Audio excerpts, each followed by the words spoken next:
السلام عليكم ورحمة الله وبركاته.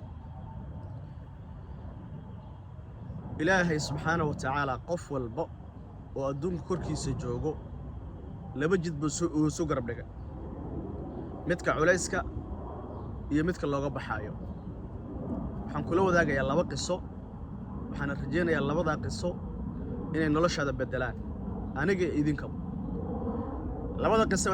وحيكون سابسين سلق النبي صلى الله عليه وسلم قفك إبك كعبنا يوم سلق النبي محمد بعد كجب حسان صلى الله عليه وسلم مدرس هو حقيقة النبي صلى الله عليه وسلم حيله قفك سلق جبدية نك صحابك محوكوا إذا هدات سلق جبدي صو مركو ويدي سؤاشي هدات سلق جبدي صو دم بيجانا ولا نافن هم بيجانا ولا قادن لبضع قفك وأباب أنا ولا بضع سوى دم بيو قلي أو لقول عذابه يدم بيو قلي أو همجي يدبتي كتمي إلى هاي السجن أو عقوبة قرته وقليه labadaas qofku halaagsamay dambi oo galay iyo murugo iyo dib haysto labadaaba nabi maxamed baa damaanad qaaday inaad noloshaada insha Allah ta'ala ay ka tirtirmayso labada qiso nabiga ayna ku sallallahu alayhi wasallam labada qiso Sufyaan Thawri ayaa wuxuu yiri maalin anagoo meel socona ayaa nin baa isla soconay ninka wuxuu yiri talaabo kasto uu qaado wuxuu ku salinayaa nabiga sallallahu alayhi wasallam talaabo kasto uu qaado wuxuu ku salinayaa nabiga sallallahu alayhi wasallam ninkii baan weydiiyay waxaan ku dhahay war nabi maxamed baad ku salinaysaa aaway yaani bal ii waran tasbiix iyo istighfar iyo waxba ma jiraan bal saliga nabiga sallallahu alayhi wasallam waxaad wax yar ii qeexdaa bal maxay tahay yaani akhbaartada bal ii waran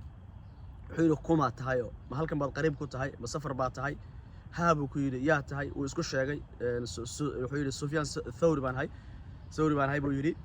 kadibna wuxuu ku yiri waa ku warramaya buu yiri laakiin maadaama safar aad tahay wuxuu yiri annaga oo safar ah waa ninka saliga nabiga badanaya sallallahu alayhi wasallam aniga iyo aabahay oo safar ah ayaa wuxuu yiri aabahay baa dhintay aabahay ayaa dhintay kadibna markii aabahay uu dhintay wuxuu yiri wajigiisii baa madoobaaday wajigiisii ayaa mugdi noqday wajigiisii markuu mugdi uu noqday wuxuu yiri waa la murgay